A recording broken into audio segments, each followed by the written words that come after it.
Meus amores, bem-vindos a mais um papo especial no nosso Fala Galisteu, e hoje aquele presente de Natal com um laço bem lindo. Considerado um dos padres mais pops do país, ele, além de seu carisma, ele consegue chegar em corações independentemente da sua religião, sempre com um olhar de solidariedade, olhar que nos faz mudar a rota da vida às vezes, né? Num ano que não foi fácil para ninguém.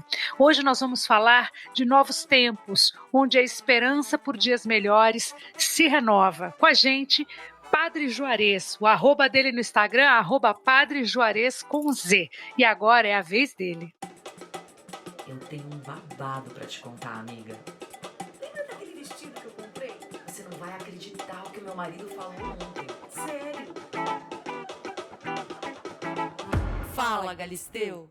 Muito bem, que honra, Padre, com você mais uma vez, batendo esse papo espetacular, e acho que é o maior presente que eu posso dar para os meus ouvintes nessa época do ano, depois de um ano tão complicado.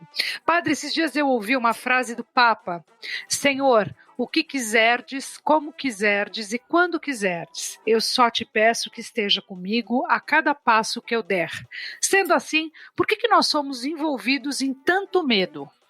Sabe que o medo faz parte... Aliás, deixa eu falar primeiro, eu estou muito feliz de estar com você de novo que aqui. Bom! Já estava respondendo mas eu estou muito feliz de estar. Eu acho incrível, né, todo esse trabalho que você faz, principalmente agora com essa conversa pelo podcast. É muito importante, eu acho muito importante para as pessoas refletirem, pensarem, né? E eu acho que você começa essa conversa de um jeito muito bonito, que é uma frase do Papa que expressa muita confiança, né? Pois é, e é o que está faltando para a gente, né? Por mais que... Olha, eu falo para todo mundo, gente, com o joelho no chão não tem inimigo que fique de pé. Eu acredito nisso, eu tenho fé, mas tá difícil da gente não sentir medo, da gente não se sentir inseguro, tá difícil demais. Muito difícil, porque nós tivemos um ano horroroso. Pois é. Foi um ano terrível, um ano que a gente realmente quer esquecer, um ano que a gente sofreu muito pelas perdas que tivemos, um ano que nós choramos mais do que rimos, um ano que nós nos afastamos das pessoas porque tínhamos que nos afastar. Então foi um ano muito ruim, muito ruim. E ao mesmo tempo um ano que fez com que a gente refletisse e que a gente também, como você lembrou, que a gente sentisse muito medo. Na verdade, a gente passou um ano de muito medo de se contaminar, medo de contaminar os outros, medo da gente não ter uma cura para essa doença. Então, vários medos. E quando você começou a conversa, você falou de uma frase de confiança do Papa, que é uma coisa que a gente se esquece muito rapidamente. A gente se esquece muito que Deus caminha conosco, que Deus está conosco. Na verdade, é uma das premissas de todo relacionamento com Deus, é esse, né? Desde quando o povo sai ali do Egito, depois que ele foi liberto da escravidão, que é o grande momento que Moisés conduz o povo, há um sinal muito claro de que Deus caminha com aquele povo, né? A Bíblia usa algumas formas de linguagem, dizendo uma nuvem e tal, mas para dizer, Deus caminha, vai passar pelos momentos difíceis, mas Deus está ali. Vai passar pelos desafios, mas Deus está ali. Então, esta consciência de que Deus está sempre conosco foi algo que fez com que o povo nunca esmorecesse, que as pessoas nunca desistissem. E isto parece que de repente faltou um pouco para nós. Talvez porque o medo foi muito grande, né? E o medo, ele é paralisante, é uma coisa impressionante. Mas ele faz parte, porque eu penso sempre no medo como sinal de responsabilidade também. Eu não acho errado. Eu tenho medo de gente que é destemida, sabe? Que vai lá e não tem nada a perder e se joga. Eu acho essas pessoas perigosas. Eu acho que a gente tem que ter medo. Tem que ter medo, porque a primeira coisa que o medo é um mecanismo de defesa. Né? O mecanismo de defesa. Eu preciso ter medo do perigo, eu preciso ter medo de perder a minha vida, eu preciso ter medo de me machucar, de machucar outro. Então, esse medo, ele é muito importante. O medo que eu digo é um medo que passa a ser irracional, que faz com que a gente paralise, que faz com que a gente não veja uma esperança. Esse medo, talvez poderia dizer, um medo desesperador, é aquele medo que fez com que eu não pudesse antever nada na minha frente, nenhuma mudança, nenhuma resposta, nada disso. esse medo é ruim, porque esse medo pode fazer, né? Aí um psicólogo ia explicar melhor para a gente, ele pode fazer para a gente ser um gatilho de transtorno, de ansiedade, e a gente, de repente, ter vários tipos de momentos, crises de ansiedade, pânico, né? Aliás, essa coisa do pânico, o pânico é um medo elevado à potência de 10, né? E que você não consegue controlar. Então, na verdade, esse medo irracional, esse medo que tira minha esperança, esse medo que não vê uma mudança, ele pode me fazer muito mal. Ele pode me fazer muito mal. Na verdade, são as coisas equilibradas na vida da gente que dá sentido, né? Então, a gente vê um pouco de medo, ele é muito bom, porque me faz sobreviver e me faz, a cada dia, tomar cuidado com as coisas que eu preciso tomar, mas o muito medo também, ele me paralisa e faz com que eu possa ficar doente também. Sem dúvida. E a pandemia, gente, nós fizemos uma live juntos, lembra disso, né, Sim, Fábio? Quase no começo, né, Adriana? No começo dessa história toda, jamais imaginávamos que íamos virar o ano desta maneira. Verdade. Mas a gente achou que era uma coisa para 2 meses, um mês, e aí, olha, já estamos aqui no final do ano, falando de pandemia ainda no assunto coronavírus, ainda falando das inseguranças e dos medos, mas tem uma coisa que aconteceu nessa pandemia que fez todo mundo parar para pensar e realmente dar valor àquilo que faz sentido na nossa vida. Eu não quero romantizar a quarentena, mas eu acredito que muita gente parou para pensar o que realmente é importante para a gente neste momento, certo? É verdade. Eu acho que essa advertência sua, eu acho que todo mundo, todo pensador devia fazer. Não vamos romantizar a quarentena, pandemia. Não pode, porque senão a gente minimiza aí muitas irresponsabilidades, a gente minimiza aí muitas dores, muito sofrimento. Acho fantástico, é isso mesmo. Com essa advertência, a gente pode falar, sim, aí sim, olha, nós tivemos um período em que nós desaceleramos, fomos obrigados a desacelerar, né? Fomos obrigados até de uma maneira traumática, né?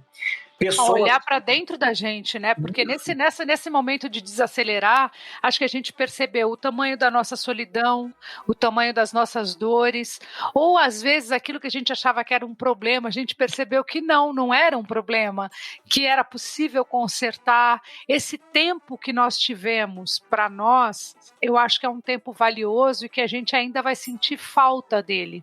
Vai sentir. E tem uma coisa que é muito interessante.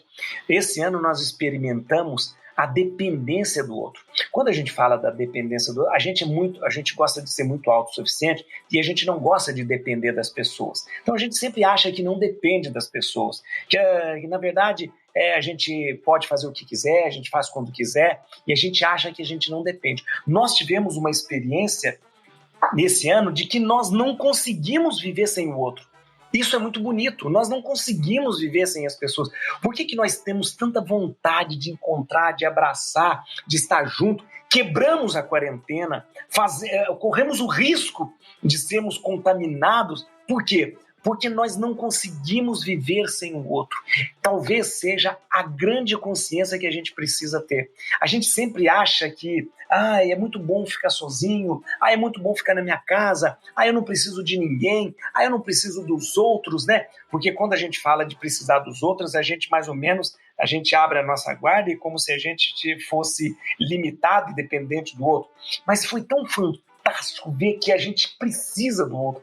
A gente não consegue viver sozinho, a gente não consegue viver sem um abraço, a gente não consegue viver sem um sorriso. As pessoas diziam, mas faça as reuniões pelo Zoom, faça as reuniões pelo Skype. Isso não é o suficiente. Nós precisamos sentir o perfume do outro, o cheiro das pessoas, nós precisamos sentir que o outro está ali. Mostrou pra gente que não dá para viver sozinho, que a gente não pode viver no egoísmo, que a gente não pode viver voltado para si, que a gente não pode ser autossuficiente, que a gente não pode ficar olhando para o nosso amigo. Por quê? Porque nós precisamos do outro até para dizer como você está bonito, como você está bem. A gente precisa do outro até para dizer que eu estou diferente. Então, num mundo que de repente, às vezes, falava e pregava de uma certa forma o egoísmo como se fosse um valor, foi mostrado para todos nós que nós não podemos ficar sem o outro. Isso é muito bom.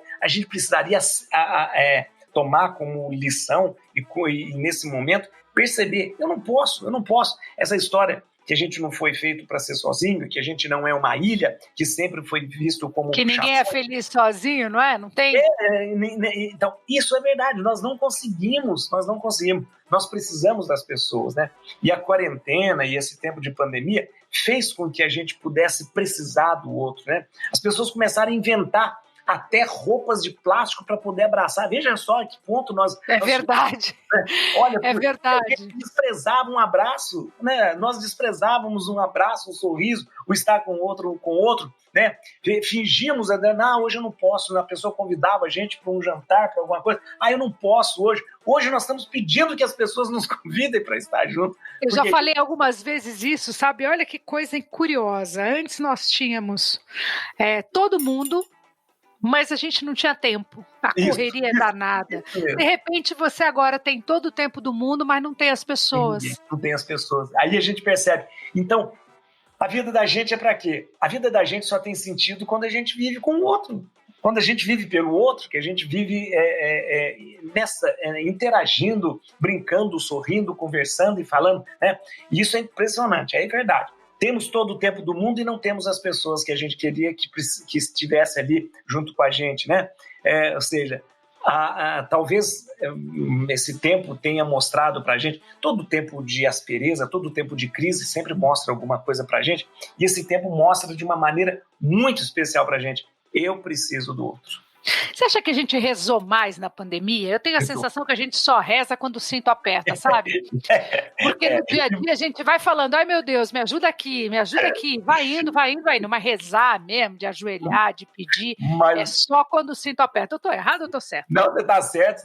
Geralmente a gente começa a rezar quando o negócio aperta mesmo pra gente, a gente vai rezar, né? É gente que nunca acreditou, começa a acreditar, é gente que nunca teve fé, começa a ter, mas... Diz que não existe ateu num avião com turbulência, hein?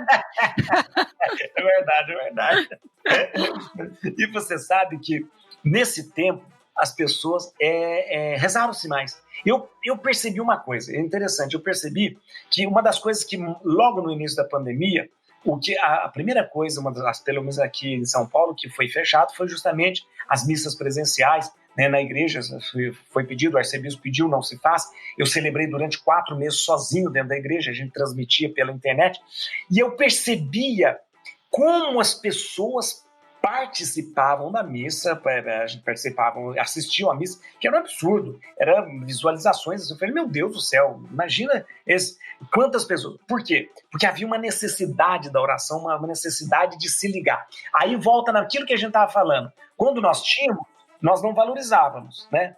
Quando eu tinha ali a oração, a missa, o tempo de oração, eu não valorizava. De repente começou a se valorizar, por quê? Por causa eu comecei a sentir medo, começou a chegar muito perto de mim. Mas uma outra coisa que é interessante, quando a gente terminou esse período mais severo da quarentena, a gente começou a ter missas com lugares limitados e tal. E aí, o meu grande problema, Adriana, é justamente pedir para as pessoas agora não vão à missa, porque tem muita gente indo à missa, né? Tem muita gente querendo ir à missa, querendo rezar, querendo estar ali. E eu tenho pedido ultimamente às pessoas, gente, por favor, não venha, acompanhe pela internet e tal. Então, há um movimento, eu acho que, que fez com que a nossa espiritualidade ficasse mais aflorada. E há um retorno, sim, sensível à espiritualidade. As pessoas estão rezando, estão pensando mais, estão lendo, né, estão buscando entender. De repente, se a pessoa não tem uma fé, ela busca pela filosofia, ela busca pensar mais, ela busca aprofundar mais em alguma filosofia ou alguma religião, mas há, sim, um retorno para a espiritualidade. E explica aquilo que você tinha falado antes. Esse voltar-se para si né, faz com que a gente fica mais espiritualizado, né? Quando eu volto para mim mesmo, eu fico mais espiritualizado, né? Eu ia te perguntar isso, qual que é a importância de rezar? Ao entrar em oração, é como se fosse um momento, não sei, de acender uma luz à noite, é um momento de cuidar da gente, é um cuidado, é um calmante natural? Olha, é um calmante natural. Você sabe que uma vez, olha que interessante, uma vez Marx disse assim, ele é mal compreendido, Marx disse assim, a religião é o ópio do mundo. Muitas pessoas acharam que o Marx tinha dito que ele estava fazendo uma crítica à religião, como se ela fosse entorpecente, as pessoas não vissem, não. Mas, na verdade, a religião, ela é que me alivia a dor.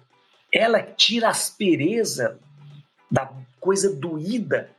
Ela é um analgésico mesmo, né? Se a gente fosse ter que enfrentar todas as coisas, as durezas do mundo, sem a fé, seria muito doído, muito doído.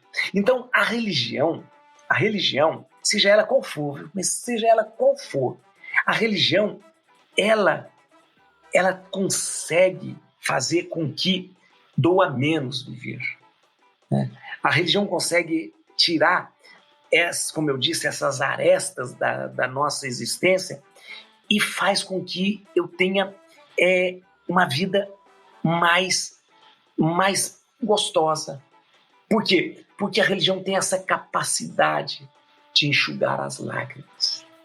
Ah, que lindo isso, sabe? É lindo, porque, assim, independentemente, eu estou pensando em quem está ouvindo a gente nesse momento, independentemente da sua religião, esse momento da oração, que a gente fecha os olhos, eu escolho esse momento sempre antes de dormir. É o meu momento de conversar com Deus, antes de dormir, sozinha, quietinha, com o olho fechado, às vezes ajoelhada, às vezes não, às vezes deitada, mas elevando o meu pensamento e acalmando o meu coração, pensando em coisas boas e às vezes batendo um papo com Deus. É o meu jeito às vezes de orar. Outras vezes eu rezo o Pai Nosso, Ave Maria, o Credo.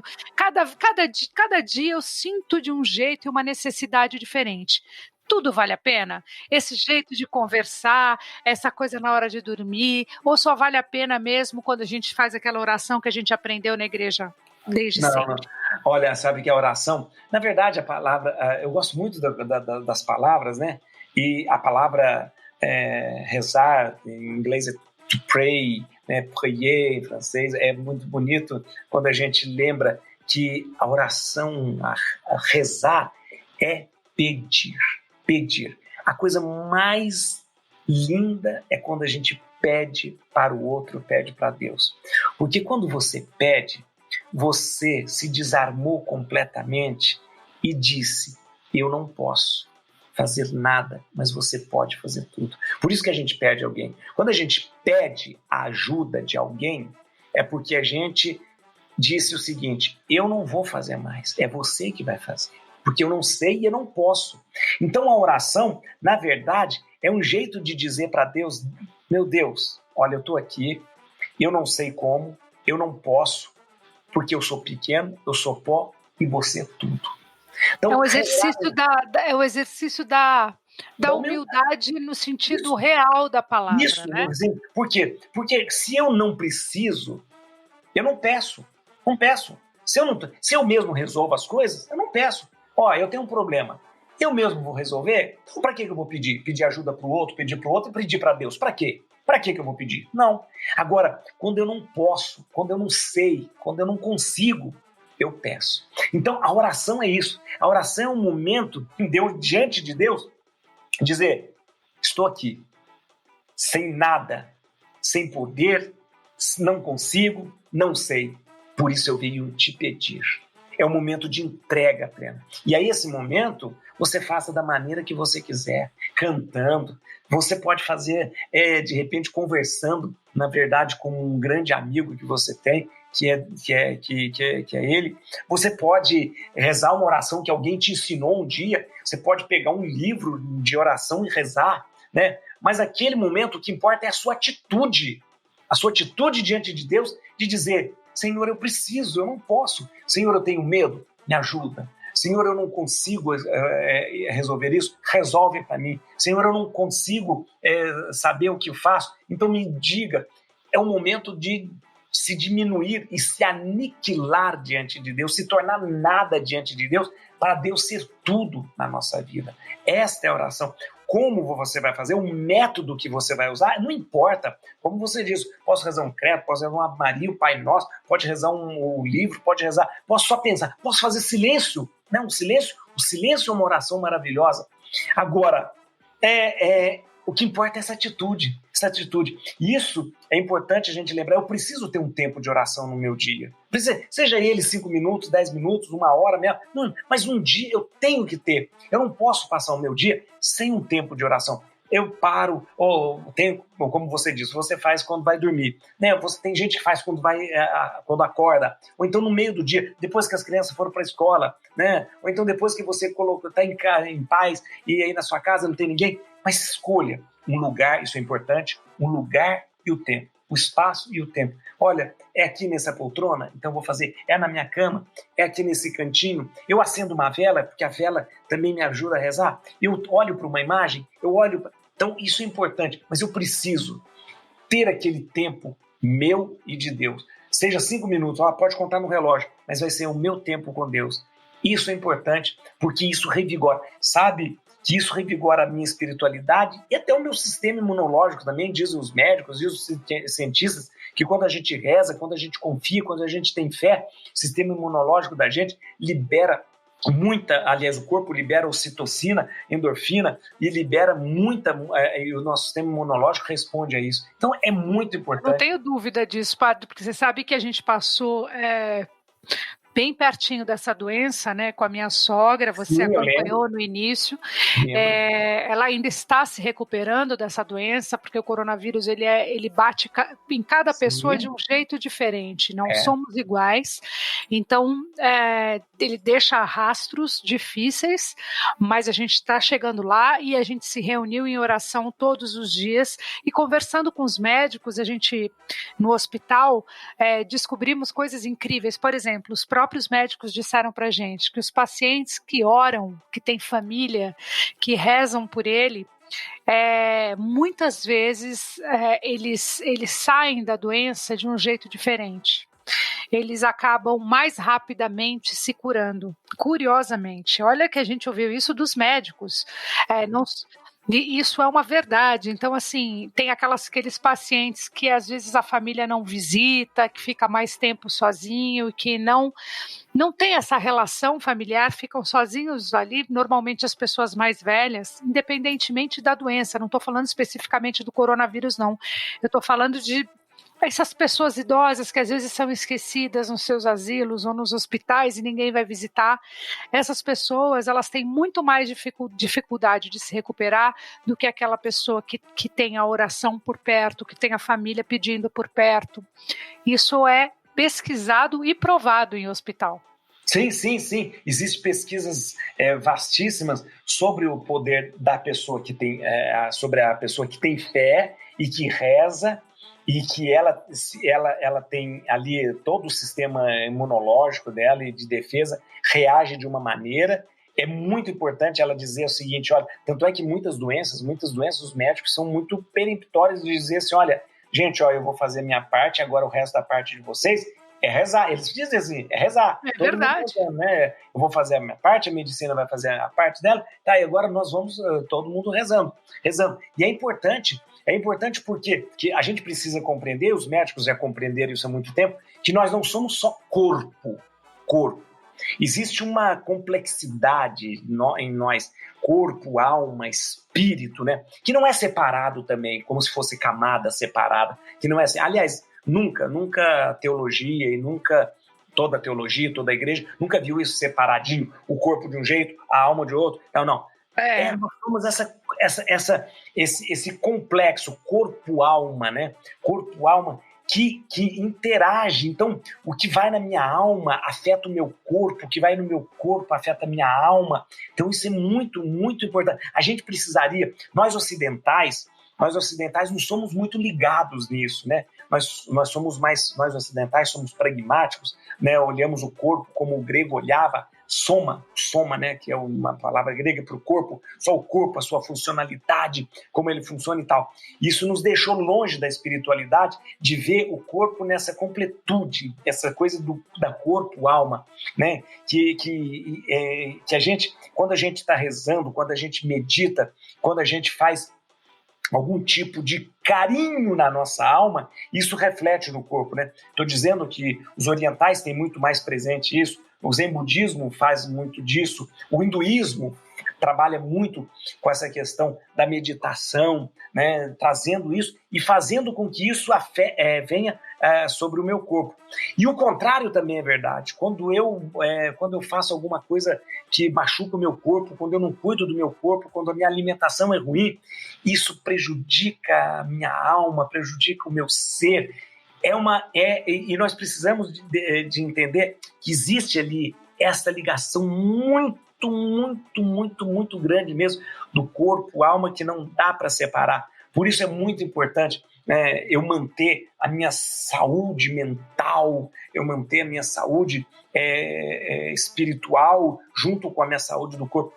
Os romanos diziam, isso é antigo, os romanos já diziam, mens sana in corpore sana, né? Aquela coisa, a mente sadia. Mente sã, corpo são, é isso aí. E o corpo são faz uma mente sã também, a mente sã faz um corpo são. Então, isso existe. A gente precisa entender isso. Porque, na verdade, a gente teve, a partir da Idade Moderna, um momento em que a gente deixa a espiritualidade do lado. A gente diz, não precisa disso, nós só precisamos do conhecimento, nós só precisamos das máquinas, aí vem a Revolução Industrial, então nós só precisamos da ciência, das máquinas, e aí nós vamos diminuindo a espiritualidade, e aí nós temos homens com cérebros grandiosos e corações minúsculos, né, que não conseguimos amar, que não conseguimos cuidar da nossa alma. Basta ver que nós temos um progresso enorme em toda a ciência, mas a nossa alma nós não cuidamos, porque nós ainda estamos lotando os consultórios de psicólogos, né, para que possam resolver esse dilema. Ainda temos né, a nossa crises existenciais, ainda perguntamos, né, por que estamos aqui, para onde vamos, de onde viemos. Né? Somos pequenos, ainda queremos saber o que a gente não deve, né? A gente tem a gente ainda está querendo botar um dedo onde a gente não foi chamado. Enquanto a gente fizer isso, a gente vai ficar correndo atrás do rabo, porque esse resultado, essa resposta nós não teremos. Agora a gente está do lado do Natal e eu queria saber o verdadeiro significado do Natal. Natal é uma festa de origem pagã? O Natal, ele originariamente era uma festa pagã, né? E uma festa, a data do Natal é interessante a gente lembrar. A data do Natal é uma data que já era celebrada pelos povos antigos como o solstício de inverno no hemisfério norte, né? E era uma festa dedicada ao Deus Sol, quando o povo não tinha uma religião definida e achava que as divindades estavam nos planetas, nas estrelas, onde existia o Deus Sol. Eu vou voltar a isso, mas eu vou falar antes o que é o sentido do Natal cristão, para depois voltar aqui. Eu queria dizer o seguinte, o Natal é uma festa tão importante, mas não mais importante do que a Páscoa. Nós temos duas grandes festas importantíssimas na religião cristã. A Páscoa é a grande primeira festa, esta é a maior festa de todas, este é o sentido da nossa vida, porque se Jesus não ressuscitou, vã é a nossa fé, já dizia São Paulo. Então, essa é a grande festa, a Páscoa. Dessa festa decorrem todas as outras festas. Mas é importante lembrar que, para que Jesus pudesse morrer e ressuscitar, que isso para nós é Páscoa, ele precisou primeiro se encarnar. Aí eu vou dizer uma coisa, Natal... Atenção, você que escuta esse podcast da Adriane Galisteu. Natal não é festa do aniversário de Jesus. Não me cante parabéns para Jesus. Não faça isso, não compre um bolo, nem apague velhinha para Jesus, que não é.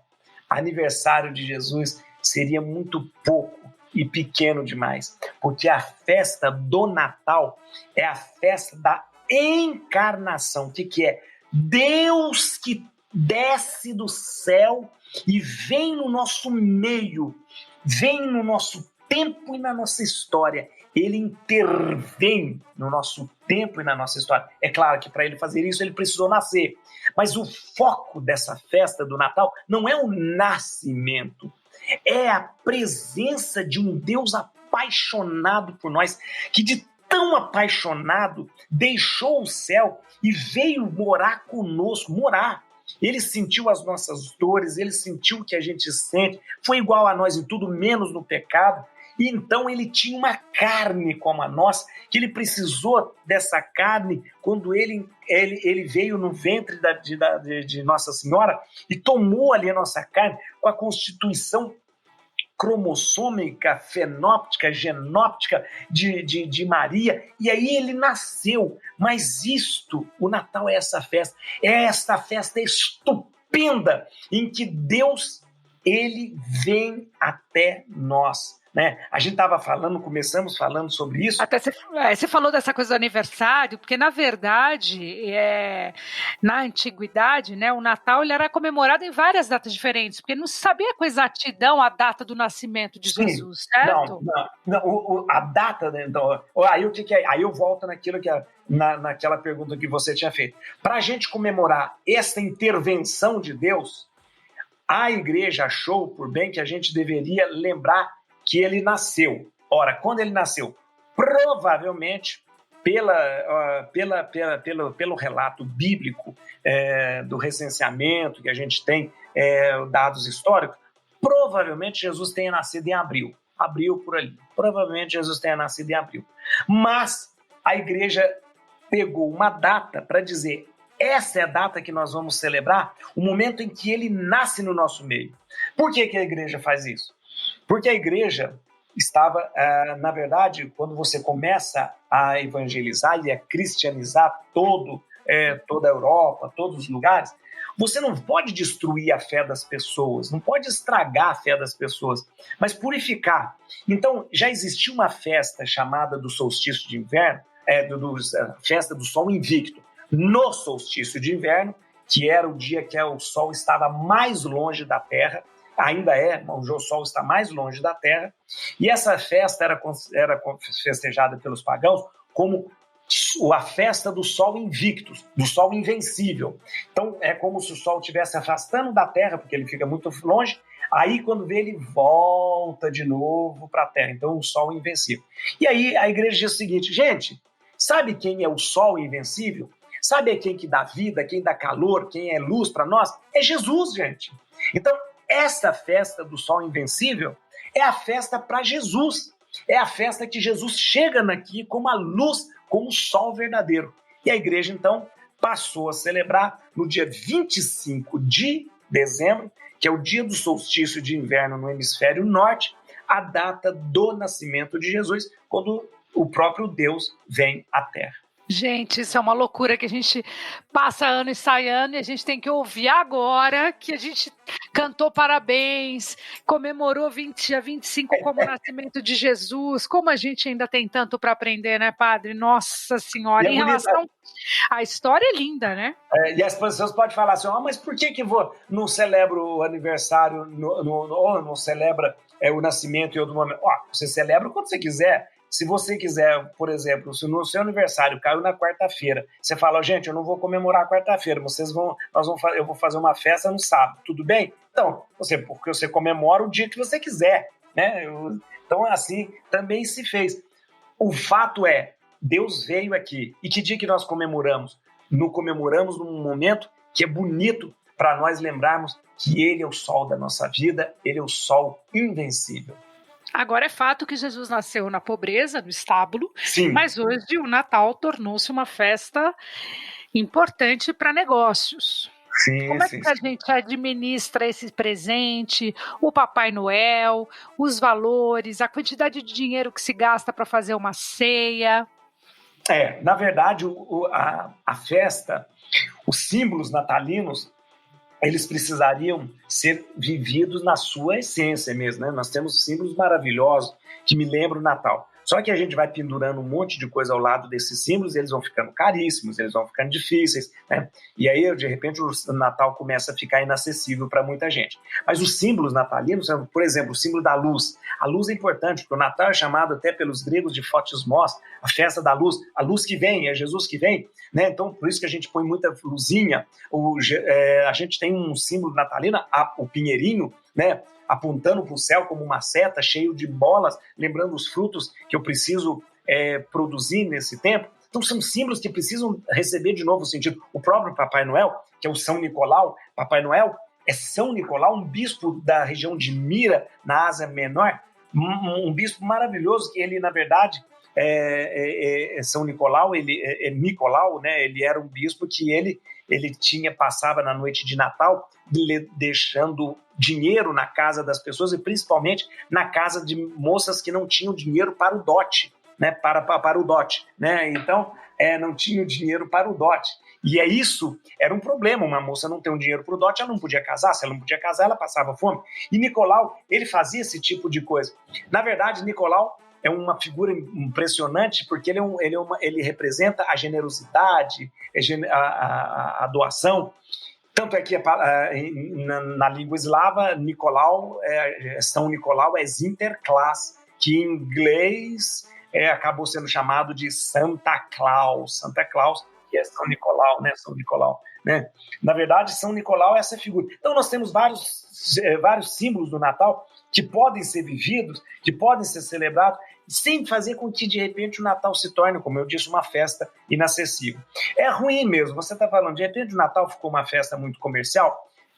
Porque você ficou no meio do caminho. Se a gente não entrega o presente, fica esquisito, porque muita gente entrega presente, e você fala, não, tem que comprar uma lembrancinha, não é? Então, você mesmo não compactuando, você acaba compactuando, porque não tem muito como você fugir de um amigo secreto, mesmo que seja online, não tem como você fugir da gastação natalina, né? Esse é um problema. Então, o que a gente devia fazer? Devolver o Natal? O presente é uma coisa muito interessante, porque o presente ele é um símbolo natalino. O presente é um símbolo natalino. Por quê? Porque no presente eu recebo na verdade, o presente que eu dou, o presente que eu troco, é para eu lembrar que o grande presente que nós recebemos, o próprio Deus, que veio até nós. Então eu dou um presente para outra pessoa para dizer, Deus me deu um presente, eu dou um presente para você, né? Mas esses presentes, de repente, eles se revestem de uma coisa tão cara, tão absurda, que a gente vai, às vezes, marginalizando as pessoas que não podem celebrar o Natal. Tem que ter cuidado. O Natal tem que ser uma festa, primeiro uma festa de família, tem que ser uma festa onde eu vivo a alegria, a felicidade. E ela não pode se resumir somente num símbolo. Por isso eu estava dizendo dos símbolos do Natal, para a gente não se voltar o Natal para o presente é um dos símbolos do Natal. Um dos símbolos. Nós temos vários outros símbolos do Natal. A missa do galo é um símbolo, a luz é um símbolo, a estrela é outro símbolo, o Papai Noel é um símbolo. Tudo. Então a gente não pode se fixar num símbolo só. Você tem razão quando diz que a gente é quase que levado praticamente numa onda que você não consegue. Todo ano eu falo, esse ano eu vou montar presépio e não vamos trocar presente. Falo em vão. Eu monto o presépio, troco o presente, faço amigo secreto, saio correndo para comprar alguma coisa que eu esqueci na última hora. E assim vai. É difícil você se livrar disso, né? Mas eu acho interessante, Adriano, porque na verdade nós temos, para nós o Natal se tornou talvez a maior festa, né? Nós brasileiros somos, a gente fala que a gente é um povo festeiro, mas ele não é muito festeiro, não. O americano tem festa praticamente de 15 em 15 dias. Se você ver, antes do Natal você tem a Ação de Graças, antes da Ação de Graças tem Halloween, então você tem quase que festa todo o tempo. É verdade, né? É verdade. E nós, é bom, né? É bom festa. E para nós brasileiros, a gente não tem tantas festas. A gente tem grandes festas, né? O Carnaval é uma grande festa, mas o Natal é uma grande festa para a gente. A Páscoa deveria ser, não é tão... A Páscoa é vivida mais no nível da igreja. E o Natal é uma festa bonita, que é uma festa religiosa, mas vivida dentro de casa. Eu acho muito bonito o Natal por isso, porque o Natal é religiosa, mas não é uma festa que acontece só na igreja.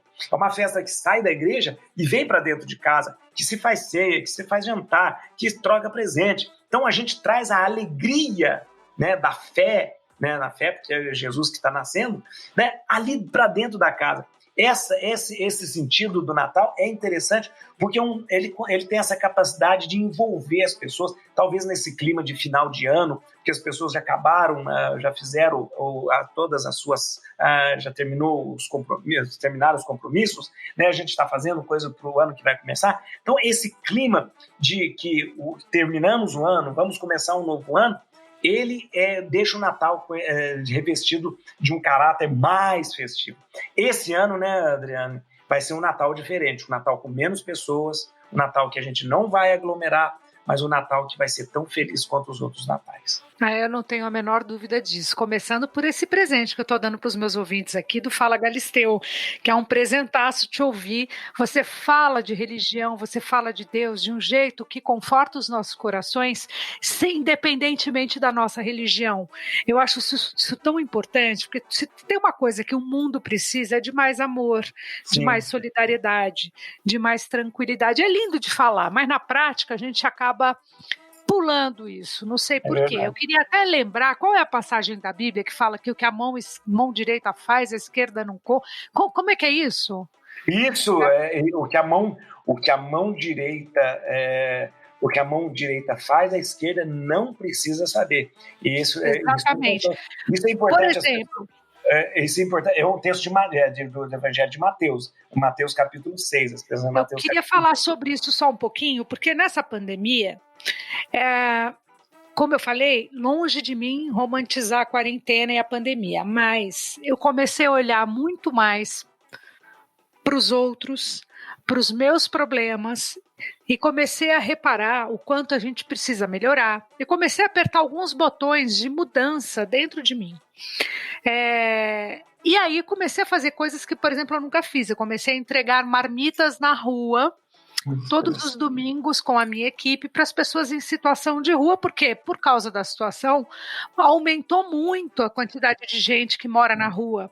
Muita gente perdeu seus empregos, perdeu seu teto, perdeu seu lar e foram para as ruas. E aí, é claro que dentro do espaço que a gente pode fazer, a gente conseguiu chegar, eu e a minha equipe, o Tid, eu faço questão de falar o nome deles, o Tid, o Milton e o Marcelu, nós 4 que fazemos parte do Esquadrão do Bem, montamos o Rango Solidário, a gente consegue entregar 120 marmitas todos os domingos. E aí muita gente me criticou por causa dessa passagem da Bíblia. Adriane, para de mostrar nas redes sociais que você está entregando comida, para de mostrar o quanto você ajuda as pessoas. E eu vou dizer uma coisa, eu estou aqui abrindo meu coração para vocês que estão ouvindo e para o padre que está aqui me ouvindo também. Eu, durante a minha vida toda, ajudei muita gente e nunca contei. Fui ajudada também por muitas pessoas quando eu precisei. Também nunca contei. Mas neste caso específico que a gente está vivendo, eu achei de extrema importância divulgar. Porque é uma coisa tão pequena entregar comida, e é uma coisa que está dentro de todos nós, que todo mundo, independentemente de quanto ganha por mês, pode fazer, porque a gente brasileiro exagera na comida, a gente compra comida demais, a gente põe comida demais no prato, e 10 passos da gente tem alguém passando fome. E do mesmo jeito que eu quis mostrar, eu acho que eu acabei empolgando outras pessoas para fazerem a mesma coisa nos seus bairros, nas suas ruas, na sua cidade. Eu errei, eu acertei. Me fala. Não, eu quero dizer uma coisa para você, também que quem está escutando a gente. Primeira coisa, a gente precisa fazer as coisas. E a gente precisa fazer com que o outro seja movido pelo meu exemplo. Por que tem muita gente que critica quem faz o bem? É claro, é óbvio. Quando uma pessoa critica quem faz o bem, é porque ela se sentiu incomodada, ou sentiu que ela, como não faz, ela precisa fazer também. Então, geralmente, a crítica vem por quê? Porque a pessoa fala, eu não queria fazer isso, mas essa pessoa está fazendo, está me obrigando praticamente a fazer, né? Ou seja, a pessoa se sente desinstalada. Então, quem falava assim, Adriane, você para de ficar falando que está fazendo isso, É como se ele estivesse falando, Adriano, para de ficar falando, que está me incomodando, porque se você ficar falando, eu vou ter que fazer também. E eu não quero sair do meu comodismo, eu não quero sair da minha vida, do meu mundinho, e você fica falando e eu vou ter que sair para fazer. Ou seja, as pessoas criticam por causa disso, porque elas foram desinstaladas. Você falou assim no do Evangelho de Mateus, capítulo 6, fala assim, o que a mão esquerda faz, o que a mão direita faz, a esquerda não deve saber. Mas, Jesus falou no capítulo 5, no Mateus também, quando a gente acende uma lâmpada, não é para colocar debaixo da cama, mas é para colocá-la bem alto, para todo mundo ver. Por quê? Isso Jesus deixou bem claro. Porque a gente não acende uma lâmpada que brilha para as pessoas e esconde. Não, um exemplo desse não é para ser escondido. Um exemplo desse é para ser colocado bem alto. Um exemplo desse é para ser colocado para todo mundo ver. Ver, sentir-se incomodado, sentir-se arrastado, sentir-se tocado para fazer a mesma coisa. Então, continue fazendo, continue falando e continue colocando essa lâmpada bem alto. Amém, que lindo, que alegria ouvir isso da sua boca, Padre, porque a gente faz com todo o coração, mas isso fica na minha cabeça, será que está certo, será que está errado?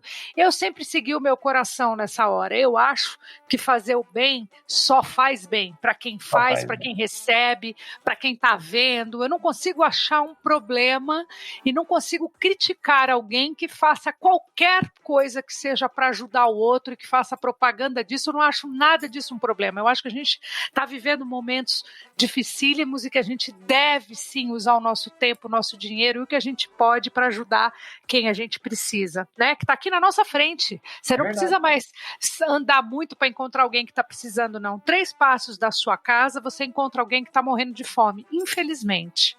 É uma verdade o que a gente está vivendo. Então, assim, primeiro eu quero te agradecer profundamente, mais uma vez, pelo seu tempo, pela sua aula de bondade, pelo jeito que você explica as coisas pra gente. Muito obrigada, eu amei bater esse papo com você. Tenho certeza que esse presente de final de ano para os nossos ouvintes do Fala Galisteu vai ficar marcado com um lação bem grande dourado, com uma luz bem grandona para todo mundo ver. Obrigada, viu, Padre? Muito é um prazer enorme, sou sua fã. Obrigado. Parabéns pelo seu trabalho, parabéns pelo seu tamanho do seu coração e pelo seu carinho com a gente. Obrigada. Muito obrigado. Você não sabe como eu fiquei feliz de novo de participar desse momento com alguém que tem tanto conteúdo, que tem tanta profundidade e que tem esse coração maravilhoso como o seu. Muito obrigado, Deus abençoe. Feliz Natal, um ano novo, muito cheio de paz, mas mais do que isso, com muita vacina, com muito tempo diferente, com muita esperança no coração. Deus abençoe. Amém. Um beijo. Fala, Galisteu.